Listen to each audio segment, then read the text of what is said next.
नमो भगवते वासुदेवाय। आज हम मोक्षदा एकादशी व्रत कथा सुनेंगे। एक बार महाराज युधिष्ठिर ने भगवान श्री कृष्ण से पूछा कि हे प्रभु, आप तीनों लोकों के स्वामी, सबको सुख देने वाले और जगत के पिता हैं। मैं आपको नमस्कार करता हूँ।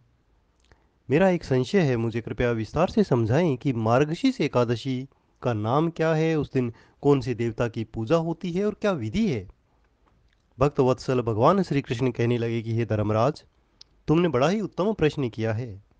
इसके सुनने से तुम्हारा यश संसार में फैलेगा और जो कोई भी इस कथा को सुनेगा उसके सारे मनोरथ पूर्ण होंगे। हे भक्त श्रेष्ठ, इस एकादशी का नाम है मोक्षदा एकादशी। इस दिन भगवान विष्णु के दामोदर स्वरूप की धूप दीप नैवेद्य आदि से भक्ति पूर्वक पूजा की जाती है। इस संबंध में जो कथा है वो तुम मन लगाकर सुनो। गोकुल नाम के एक नगर में वैखानस नाम का राजा राज्य करता था। उसके राज्य में चारों वेदों के ज्ञाता ब्राह्मण रहते थे। वह राजा अपनी प्रजा का पुत्रवत पालन करता था। एक बार रात्रि में राजा ने स्वप्न देखा कि उसके पिता नरक में हैं। उसे बड़ा आश्चर्य हुआ। सुबह उठकर वह विद्वान ब्राह्मणों के पास गया और अपना स्वप्न कह सुनाया। उन्हें बताया कि मैंने अपने पिता को नरक में कष्ट उठाते हुए देखा है। उन्होंने मुझसे यह कहा है कि हे पुत्र, मैं नरक में पड़ा हूँ, मुझे मुक्त कराओ। जब से मैंने ये वचन सुने हैं मैं बड़ा बेचैन हूँ, मन में बहुत ही अशांति हो रही है। मेरे इसी दुख के कारण मेरा शरीर जल रहा है। कृपया कोई ऐसा तप दान व्रत बताएं जिससे मेरे पिता को मुक्ति मिल सके, क्योंकि उस पुत्र का जीवन व्यर्थ है जो अपने माता पिता का उद्धार नहीं कर सके।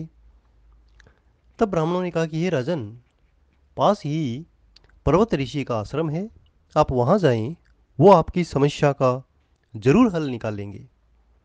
यह सुनकर राजा मुनि के आश्रम पे गए। वहां उन्होंने देखा कि एक शांतचित योगी मुनि तपस्या कर रहे हैं। राजा ने उन्हें दंडवत प्रणाम किया। मुनि ने राजा से कुशल क्षेम पूछी। तो राजा ने कहा कि हे महाराज, आपकी कृपा से मेरे राज्य में सब कुशल है, किंतु अकस्मात ही मेरे चित्त में बड़ी अशांति होने लगी है। ऐसा सुनकर पर्वत मुनि ने आंखें बंद की और भूत विचारने लगे। फिर राजा ने कहा कि हे राजन, मैंने जान लिया है कि तुम्हारे पिता के एक अपराध के कारण उन्हें नरक में जाना पड़ा है, परंतु उसका उपाय है। राजा ने कहा हे महाराज, मुझे वह उपाय बताएं। मुनि ने कहा कि आप मार्गशीर्ष एकादशी का उपवास करें। उसे मोक्षदा एकादशी कहा जाता है और उससे उन्हें जरूर मोक्ष मिलेगा। जब वह उपवास तुम करो तो उसके पुण्य के प्रभाव को संकल्प करके अपने पिता को अर्पण कर दो। तुम्हारे पिता को अवश्य ही नरक से मुक्ति मिलेगी।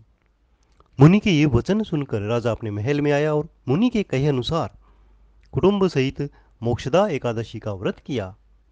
उसके उपवास का जो पुण्य उसे मिला उसे संकल्प करके उन्होंने अपने पिता को अर्पण कर दिया।